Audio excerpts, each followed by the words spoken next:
what this acquisition means is that there's going to be so many more people using Cavalry. There already is. It's an increase in over tenfold over the last few weeks daily. It's gone absolutely ballistic in terms of downloads.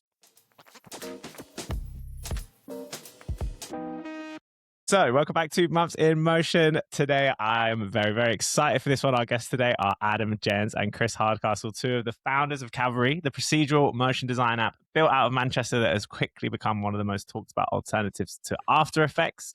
Cavalry grew out of the studio Mainframe motion studio, founded by Adam back in '98, the same team behind the Mash plugin that Autodesk acquired in 2015.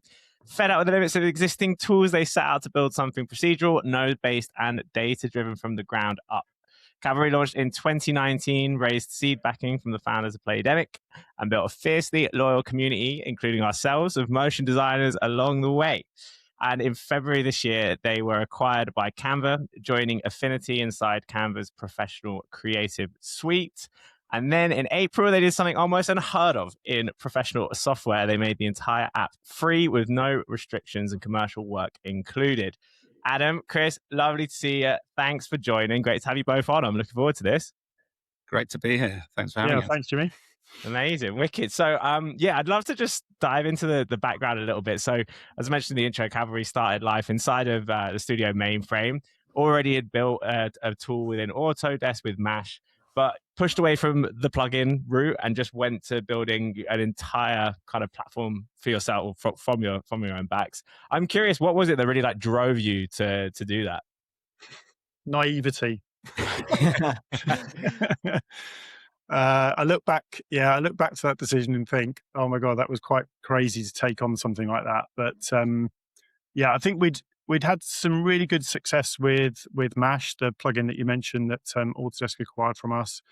That went on to be used in various feature films, and our third co-founder, Ian, who's not with us today, was sort of nominated for a SciTech Award, which is the Oscar for the tech world. We always like to say that we've all not won an Oscar, Ian, whenever he mentions that he got nominated but didn't win it. But we were super, super proud of that. And again, that was sort of, Mainframe's a relatively boutique animation studio, and our Manchester studio was the smaller of our two studios as well. So kind of overstepping probably where we should have got to with something like that. And the origin story of kind of Cavalry really is a conversation with a guy who was at Mainframe way back when, called Ben Black, who's now at Future Deluxe, amazing motion artist. And he was just moaning. He was moaning about After Effects, something that it didn't do. And it just triggered Ian. So, this is back in the days when everyone was in a studio together. And these cross conversations kind of echoed and resonated with Ian on that particular occasion. And it just sparked an idea really, which was, okay, we can do something about this. We can do something better. We can take an alternative direction here. And we think some of the learnings that we've had with Mash and kind of working with Autodesk, we can take those into 2D. We always felt that all this innovation was pouring into 3D. And just 2D just felt like it was a little bit treading water. There wasn't really anything new happening. So we just thought, well, we've had so much success with this kind of approach with how we put Mash together. Let's see if we can do the same thing in the 2D space. So Ian, another guy who was working with us at the time called Martin, went off and did some kind of R&D, some investigations. And the original concept was basically animation for web. But we decided that we wanted to stay desktop, but to be able to support, kind of big video files that generally come in with motion workflows and giant textures and all the sorts of things that are maybe not best suited for the web, or certainly weren't back in those days. So what started as animation for the web kind of moved into, the procedural tool that is Cavalry today, really. Is there any sort of things, I guess, along the process of creating Mash that you implemented inside of Cavalry? Like any lessons you kind of learned from doing that, then you kind of put into here and we're like, okay, we're not doing that, or we are doing this?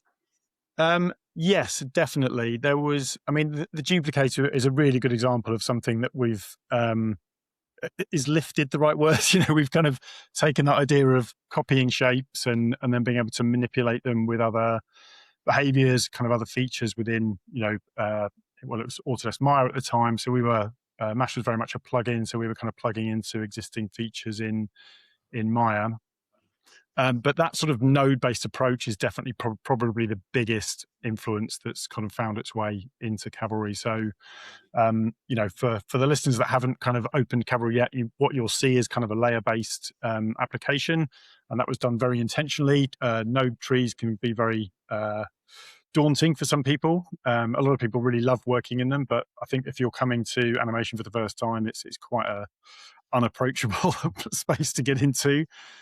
So we started with that layer-based approach, but yeah, under the hood, everything is essentially node-based, which is where that kind of procedurality comes from as well.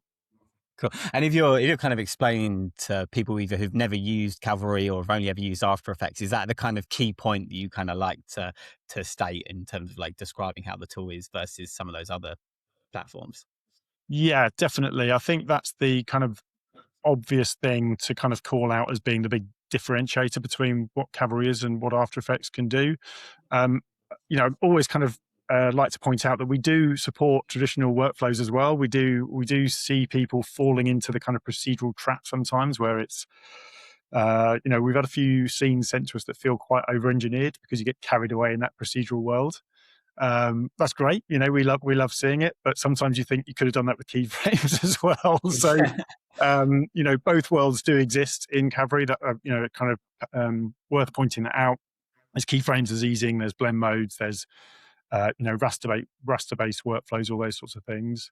But yes, definitely, it's that idea of you can kind of think more systematically, I think is probably a good way to describe it. I mean, Ad and I always go back to this back in the day, working at Mainframe and doing a project for Nickelodeon, and Ad, we had absolutely hundreds of end frames to do, didn't we?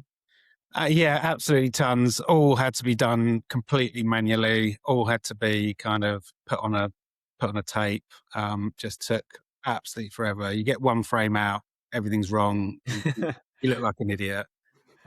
So yeah, this was one of the key points of Cavalry, was to be able to do this thing sort of en masse, really, and deliver at scale, which it does very nicely for sure. Yeah, I'm guessing you guys have seen like lots of instances now where you're seeing like studios and agencies like outputting crazy volumes of deliverables using Cavalry. Like, what do those numbers look like in terms of like what have you seen people? Yeah, we've had a million, Chris. Say again. We've had 1 million from our good friend Daniel, who has been a real champion of Cavalry. He's basically built his whole business around Cavalry and around essentially automating all of the graphics needed for big festivals. Cool. So he's kind of really into this kind of advocate marketing idea. So you might create a badge for a festival that's specific to Jack, and Jack can then put on his socials, I'm Jack and I'm going to Primavera, and it's just that kind of really nice personalized advocate marketing. But he's really pushing the boundaries of kind of how many versions you can push out. So that was the 1 million. Then I was thinking 1 million end frames. I was like, that's a lot. No, yeah. I think he's.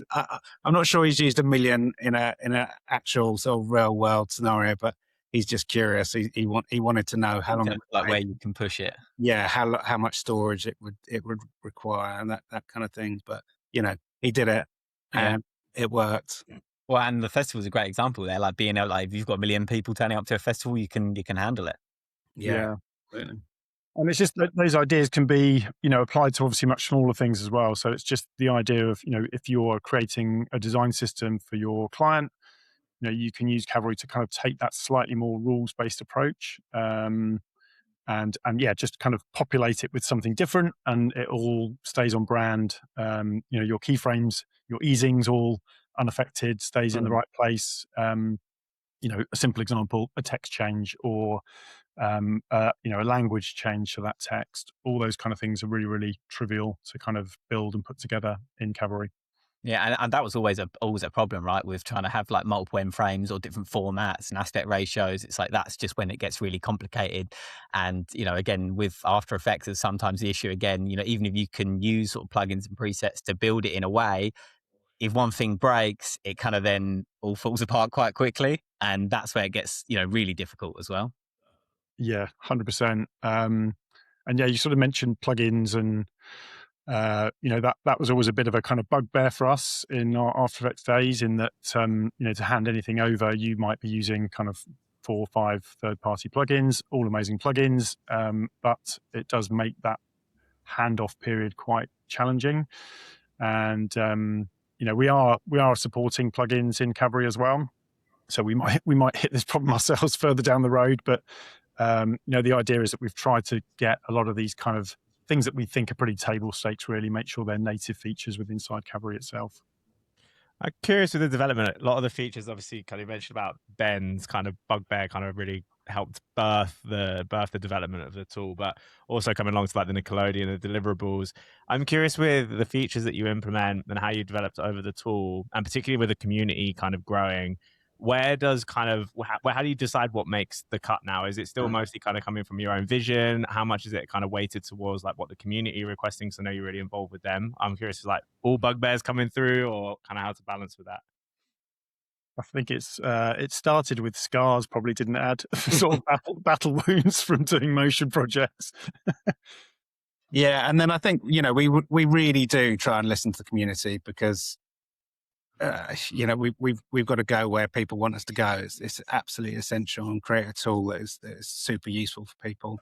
But I think that's got to be balanced with, essentially what Ian thinks is doable, is a good idea, is most effective use of his time, essentially, because we've always been an extremely small team.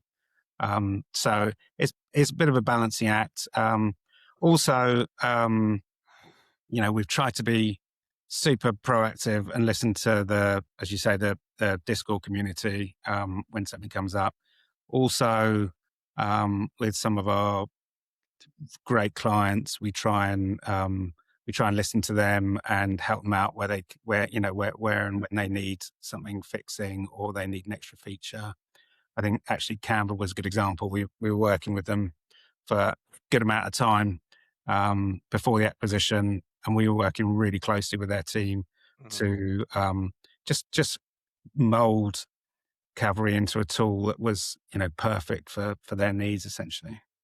Yeah, I think in those early days, it was very much we were leaning on our own sort of lived experience. We've all been in the motion industry for a long, long time. We kind of we knew what was required for ourselves and therefore for kind of other people working in similar studios to Mainframe. But yeah, for sure, as time has gone on, we're definitely kind of leaning more into being more community driven.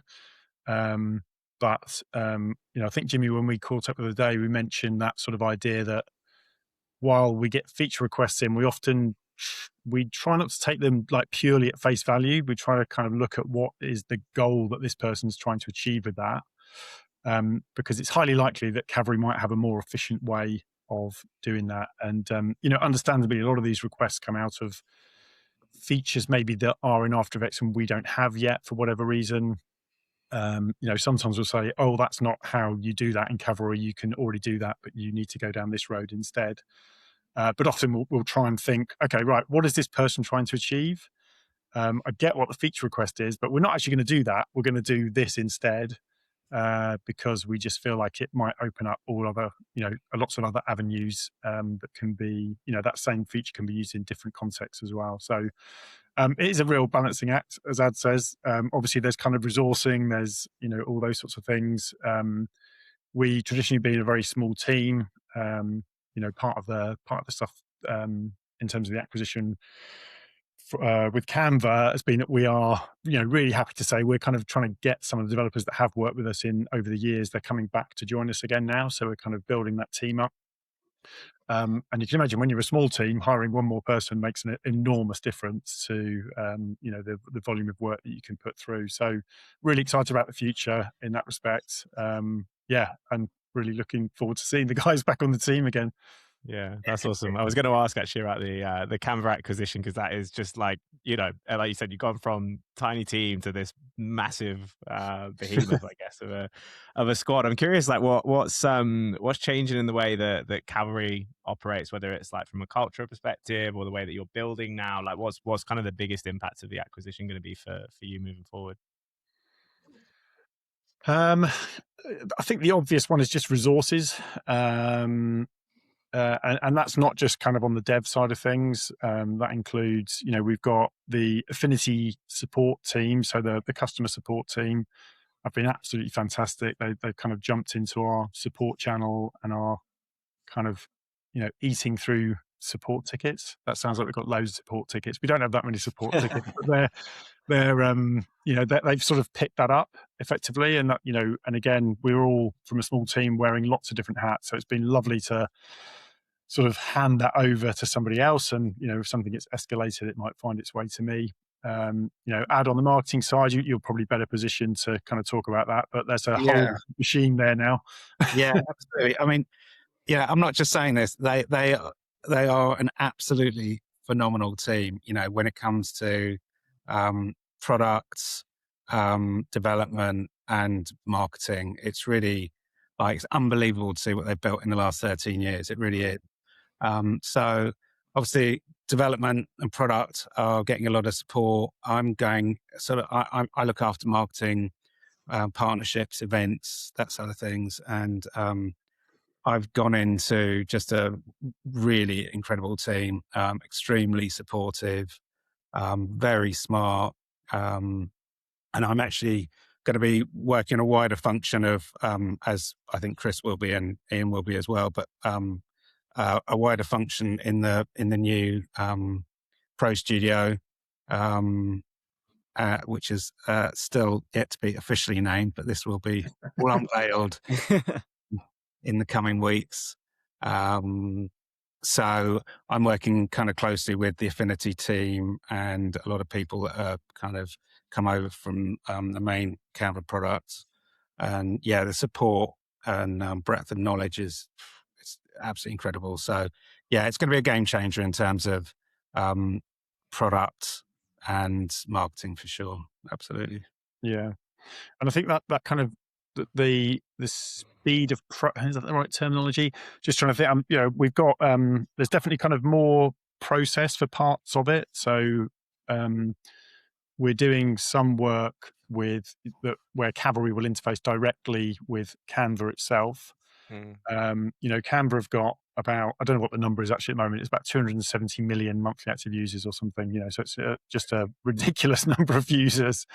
And obviously we cannot come in and break something because of, some little feature that we wanted in Cavalry. So there's a bit more kind of process there, and that's completely understandable. But we're going to try and kind of make two lanes, essentially, things that need to integrate and things that don't. And so we'll kind of keep our pace going.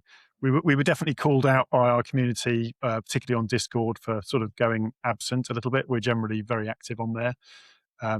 Just literally as the acquisition happened, there's obviously quite a lot of sort of, things going on behind the scenes there. And then sort of shortly afterwards, we were straight into working towards a big event out in LA called Canva Create, where we announced that we were going free. There was just an enormous amount of work that had to go to what feels like turning the pay button off, but there's a lot more to it under the hood there.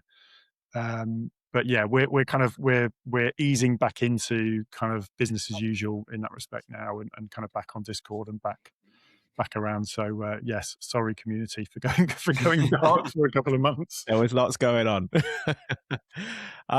So I'm curious with the whole going free thing. What do you see as the main advantages of that? And I'm assuming kind of that was because of the acquisition that you were kind of could obviously adopt that model. But what do you see as kind of the main benefits, and how do you kind of keep the quality, keep the comms high, keep the product developing well, and move into a free model? I mean, I think it's worth pointing out that Cavalry has always been free. You know, we kind of started with a freemium model, so there's always been a free side to it, and then we used to have an annual subscription, and you then unlock the pro features basically. So, you know, I think Canva's rationale behind going free is the same as ours was. You know, it's very difficult to sort of disrupt our incumbent, Adobe. And also, it's really difficult to get people to learn new tools. You know, people have maybe spent a decade in After Effects, or you know, this applies to any tool. But you need to have a really, really compelling reason for those people to kind of spend some time learning, reacquainting themselves with another bit of software, building up that trust. You know, trust is such a big part. Definitely something that we didn't think hard enough about the early days. We just assumed we'd make something cool and people would start using it, and that's just you know, it's happening, but it didn't happen anywhere near the rate that we thought it would happen. And so yeah, Canva are taking on the approach of they want to make sure that they're putting these tools in the hands of creatives. So they really believe in this sort of democratizing of these kind of tools. And so yeah, put it in the hands of the likes of us. And obviously the same applies to Affinity, the illustration, photo, layout app that's also part of the Canva family, and we're now working very closely with.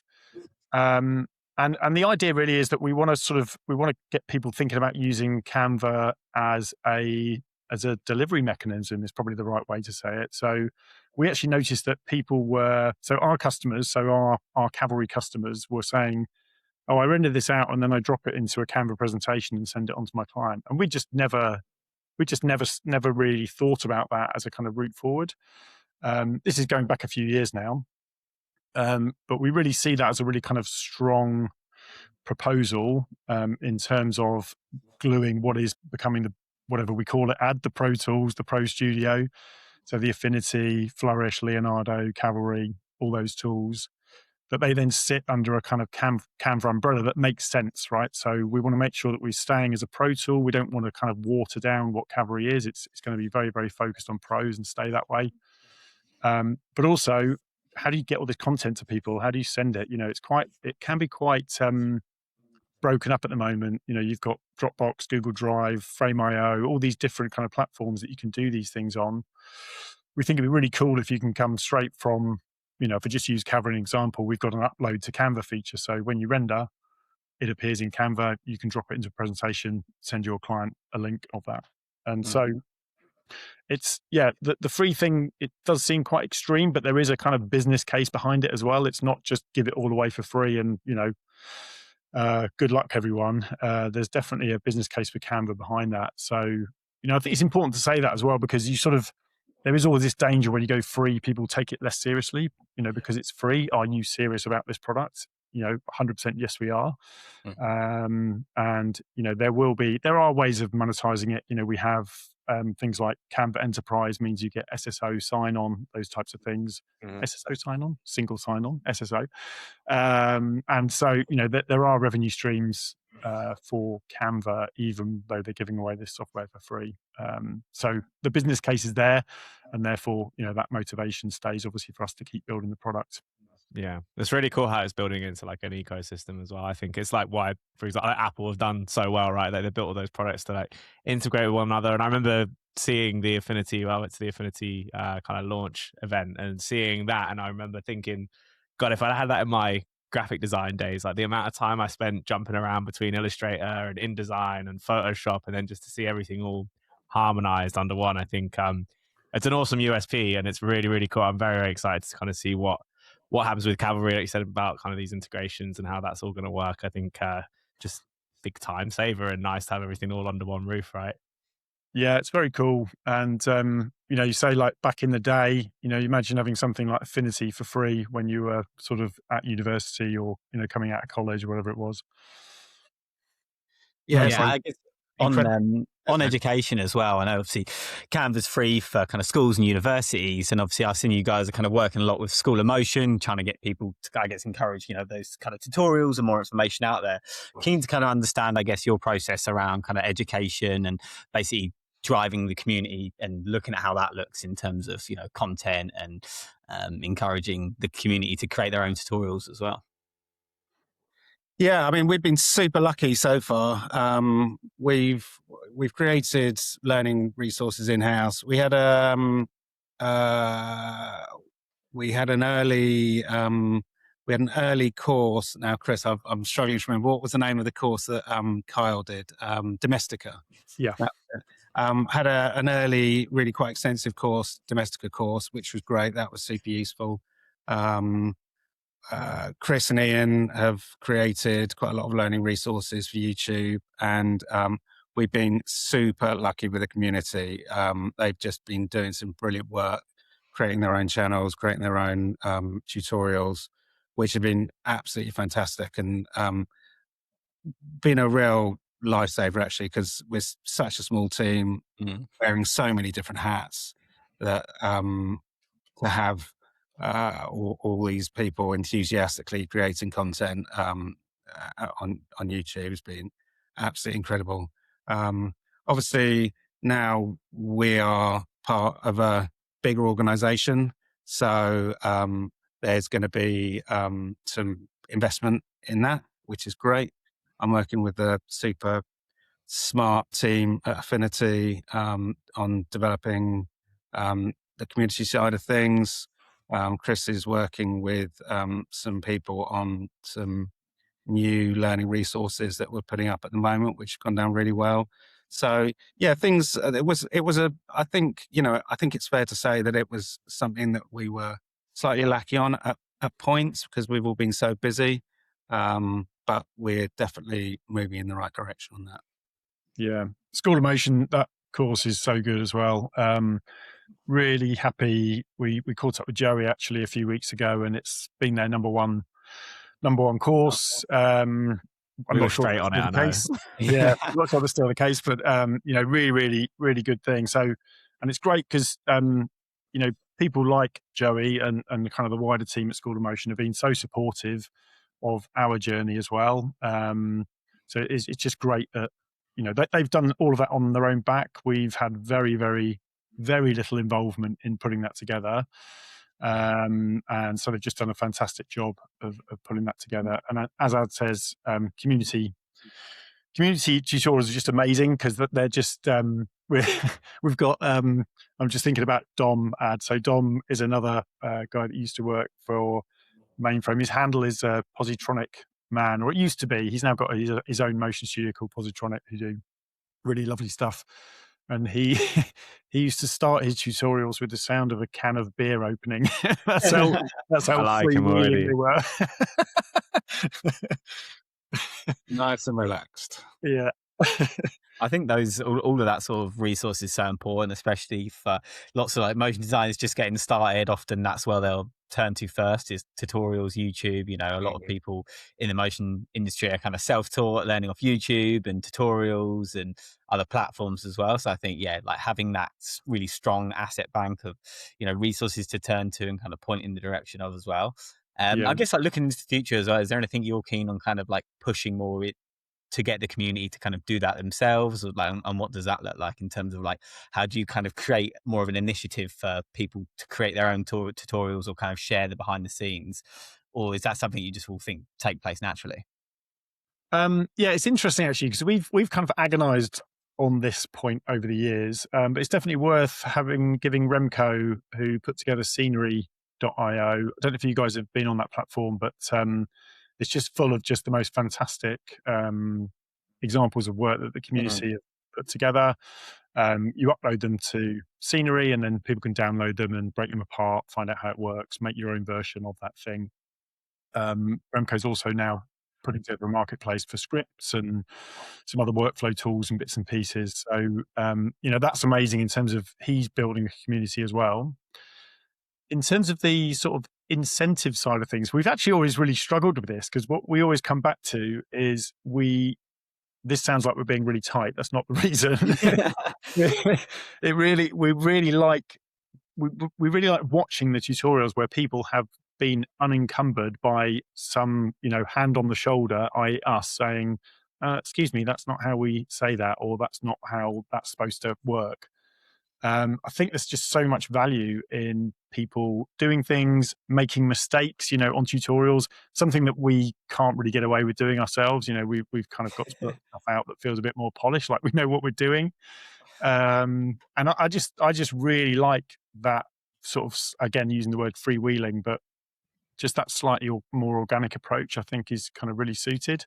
Not to say that we're not going to be producing more content, but yeah, it's difficult. I don't know if you guys know of any sort of initiatives where people are, like sort of bounties for making tutorials and stuff. But yeah, we've never quite come up with a kind of perfect solution to that. Yeah, no, I've not seen anything in particular. I just thought it could be, like, again, it's just like finding the right solution. But I think it could be an interesting way of like getting, because I think as so many people do so much cool stuff, but then it never really goes any wider. Like, I've never made a tutorial. I know lots of people who've never done that. So it's just like, how would I get, myself to make a tutorial? Like, what would I need in order to do that? And how, There's a healthy amount of people that actually make a living from it, though. So yeah, if you get it right and you reach your audience, and you can make some decent money from it. Yeah, and I think Ad's done a really good job of basically just making sure we're promoting anybody that is taking the time to put a tutorial together, that ultimately does benefit us in some shape or form. yeah, Making sure that we're passing on that with something simple as a share. Obviously, we've, our reach is kind of ever growing. So hopefully that means that lots of people see their tutorial. As Ad says, potentially that turns into, I don't know, some ad revenue on YouTube or something like that, and kind of evolves from there. So yeah, hopefully it's kind of its own little machine, and as we grow, those people can grow with us. I'm curious with education. Are you like planning on chatting with universities? I really see this tool like just shaking everything up a lot. And quite a lot of people, when we've looked for people that are kind of a bit more experienced with Cavalry, it's been a much younger crowd from what we can tell from like the responses that we get on forums. So I'm really interested in terms of like it changing and shaping actual like in kind of actual formal education. Are you in any kind of like talks or plans or trying to get any courses in with universities? That's something that's like kind of on the roadmap. Yeah, no, there's loads of university courses that use Cavalry as a module already. We but prior to going free, we had a pretty good student deal, which was, I think it cost students about, I don't know, 40 quid a year or something. And I mean, from the very start, we had hundreds and hundreds of different universities from all around the world signing up. From, I used to look at our signups every morning, and it'd be like, that's Yale, that's MIT, that's Harvard, that's Cambridge, that's the Royal College of Art. It was just so heartening to see. And then we've got good relationships with people like Ringling and Savannah that run Cavalry on their courses. So yeah, it's out there and they're teaching it, and that's so important to us, because obviously they come out of uni, go into a studio or go freelancing, and that's the first thing they do is ask the studio to get a seat of Cavalry, or introduce Cavalry into their workflow. So essential for us for sure. Yeah, it's great to hear that you're kind of seeing a younger crowd sort of looking at Cavalry. I think it's just a natural extension of the fact that it's free, and they're sort of unencumbered by the other tool that we always end up in conversations about. And the two things can operate together. After Effects Cavalry, lots of people kind of using those workflows as well. But I think generally as a student or kind of younger, you're a bit braver. You're happy to kind of take the risk of that new tool, sort of a see what happens approach. So it's great to hear that that's happening. And we've got Mode coming up as well, haven't we? We have, we got Mode coming up in a couple of weeks' time. I'm not sure when this podcast is going to go out, but I was talking to those guys today. 18th, 19th of June, Ravensbourne. Still think there's a couple of tickets left. That's fantastic lineup. They do an absolutely amazing job putting that festival on for Ravensbourne. So yeah, if anyone is listening and they haven't got tickets yet, pick up some tickets, go along. We've got Phil Tibble's amazing head of motion at Canva coming over from Sydney to talk at Mode on the 18th, and Chris is going to be doing a demo just after that talk, and we've got our some of our Art of Cavalry art exhibition going on within the building. So yeah, it'll be a great one to go along to and hopefully meet some of the audience from here down there. Awesome.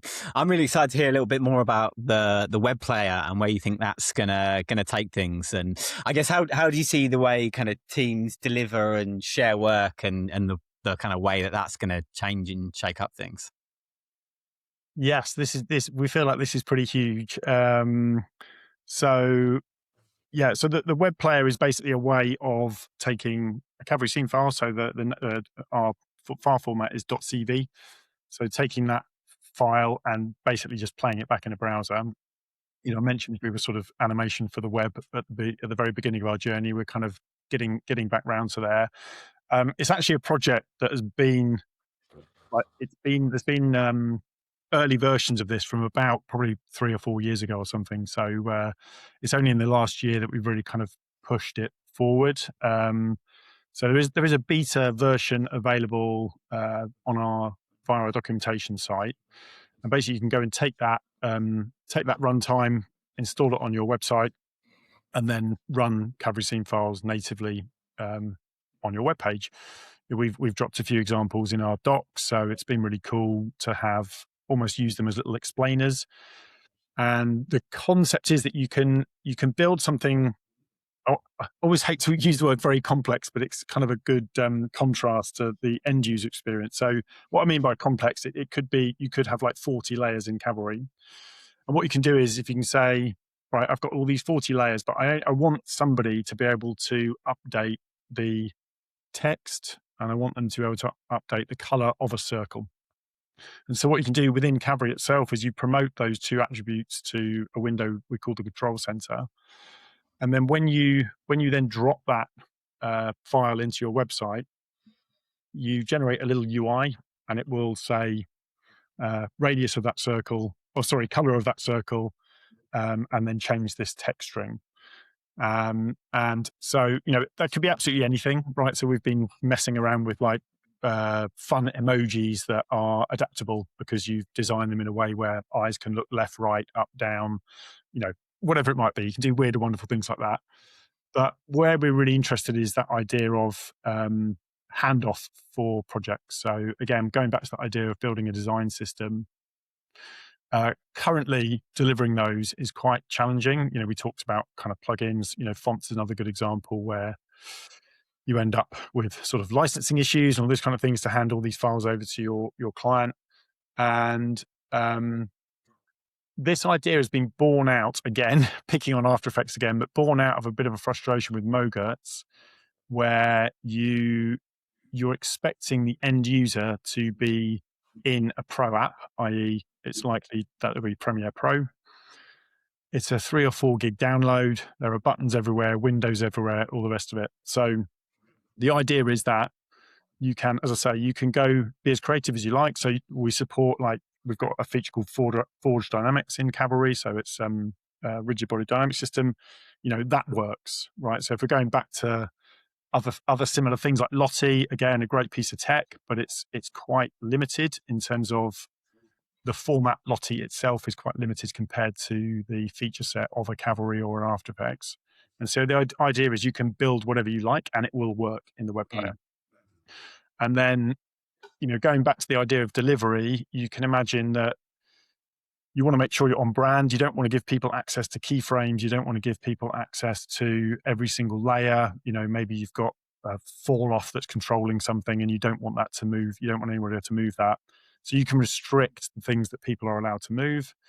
And the result of that is hopefully that everything stays on brand. So whatever that template that you've put together, you can hand it over to a non-animator. They need absolutely no experience. They need to know how to move a slider in a browser, change a number, and that's it. And again, you can make that be anything you want. So it could be the strength of gravity in a dynamic system. You give them access to that. It could be something as simple as changing the text. And yeah, we've got some, as I say, that web player exists. It's something that if you know what you're doing, you can pull that together at the moment. And I can't give away too much right now, but you can imagine that Canva is a web-based platform. And we talked a bit about delivery earlier, so we've got some great things in the pipeline on that front. I'm a little bit kind of reticent to sort of say too much today, but I think you can probably read between the lines as to kind of that direction of travel. So really, really excited about that because, again, going back to that kind of, their 270 million monthly active users, you can imagine that there's a really nice pipeline, Affinity to maybe design everything, Cavalry to get it moving, Canva to deliver and allow people to kind of make those changes. And, if it's a presentation on a day and you need to change very quickly, you're not having to call that motion designer to do the job they don't want to do, which is just open a file and change some text and render it for you.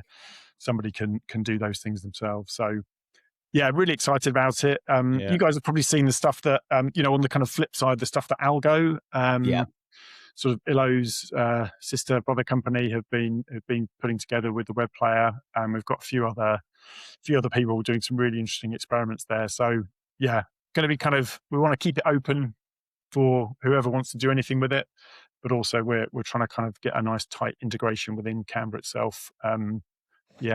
TBD.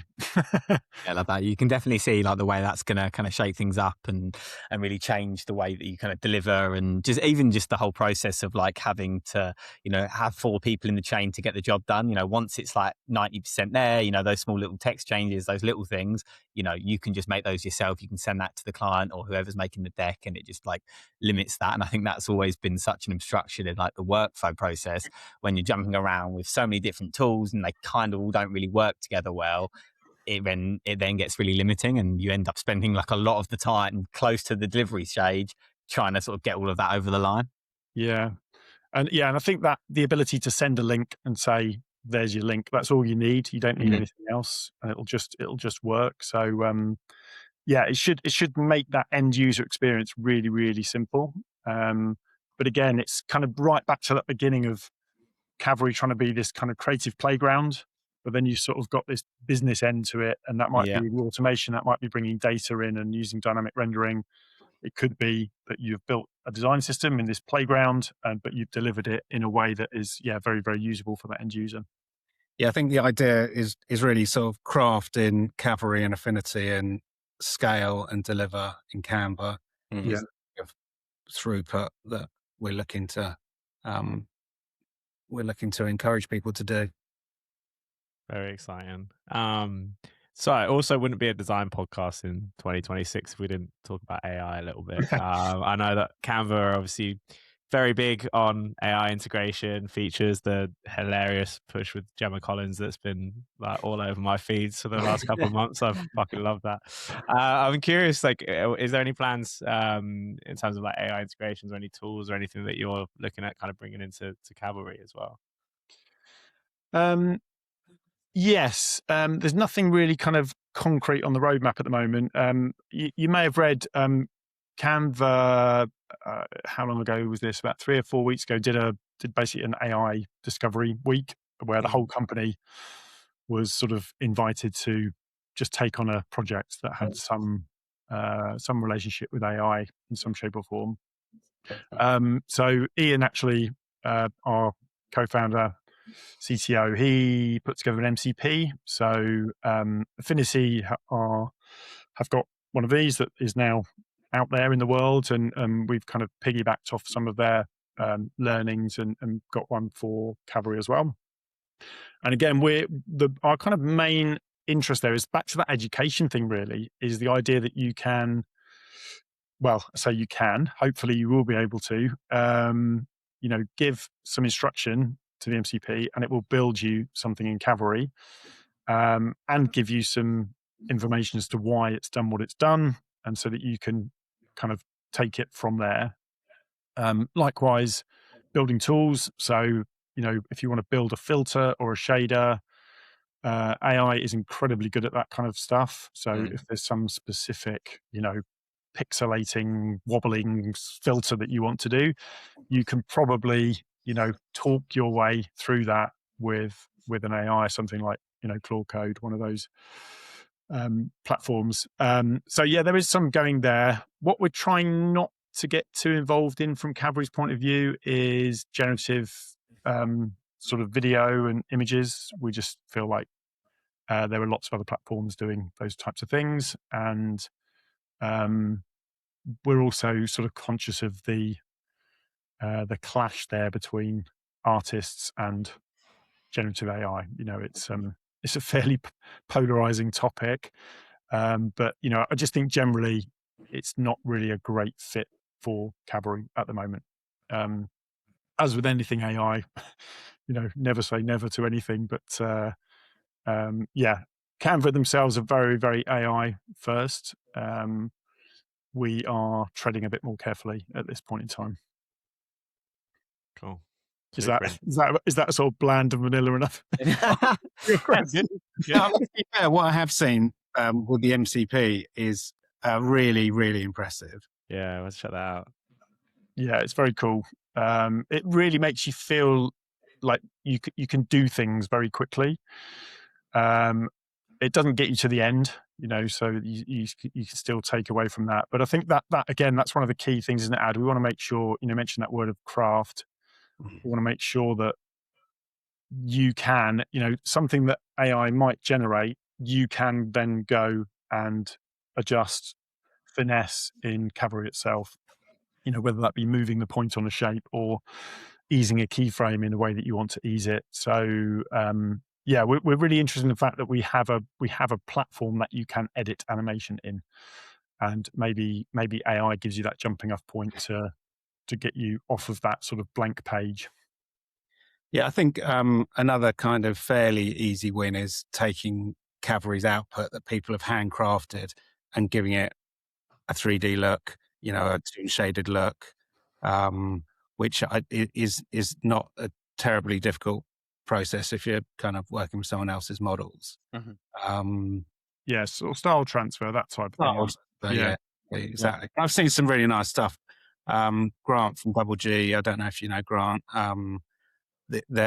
He did something really beautiful recently with some Cavalry outputs and Kling, turning kind of vectors into a kind of really beautiful porcelain shiny look, which actually looks super impressive. Go and check it out on the DBLG site.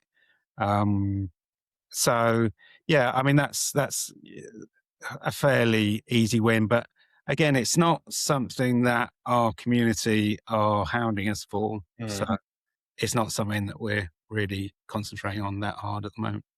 Yeah, makes sense. We've talked about it quite a lot during this podcast, just around kind of, I guess, what Canva means for Cavalry. I think it just sounds like a lot of exciting news. I wonder if there's like maybe just one key message to the community that you maybe want to share with them today about the future or the outlook or anything like that at all. Wow. Yeah, I think, it's sort of a big thanks to those that have been on the journey from the outset. They've really helped kind of make Cavalry what it is today, and we just can't wait to accelerate this journey. Basically, we're still in this slight holding pattern where we're kind of getting familiar with our new home, but that should all be changing in the next kind of 3 to 6 months. And yeah, we want to obviously make sure that the community is still heavily involved in our future journey too. We're here to serve them ultimately. So yeah, and we're excited. Yeah, totally. And thank you to the community for taking so much time to learn and become experts.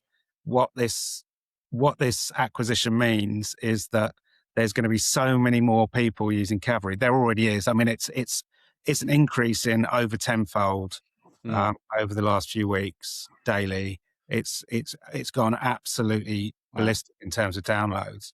And it means that our community that have been with us from the start and learned and crafted, they're now the world leading experts in this. And they are going to be ones that are kind of super in demand when it comes to studios looking for highly qualified freelancers. So hopefully all their kind of dedication will be paying off. On that as well, how often now are you getting sent stuff where you're like, how did they do that? Like, yeah, that's definitely increasing, is like looking at things and going, no idea how they put I mean, that's happened from day one, though, hasn't it, Chris? It's like some of those people, like Mario De Mea, some of the stuff that he produces is just phenomenal. And there's a whole load of kind of crazy 3D stuff that's coming out now that's just, we sit there and scratch our heads. It's like, you guys are so awesome. We'll often slack Ian and say, how are they doing this? And you're like, I don't know either. But I think that's what's great about, we've put something where people can take all these building blocks and put them together in really kind of interesting and unique ways. So it's both confusing and awesome at the same time. So yeah, I love that. That's so cool. Amazing. Nice one. Well, speaking of community too, really hoping that we can make something happen together in the future as well. We'll pick that one up very soon. So it's been super, super cool to have you both on. Chris, we'll see each other hopefully in Cannes as well in a couple of weeks. Adam, hopefully see you soon. I'm sure we'll be bumping into each other somewhere at some point soon. Excellent. Thanks for having us, chaps. Amazing. Thanks, guys. Really appreciate it. Thanks, guys. See you. Take care. Bye-bye.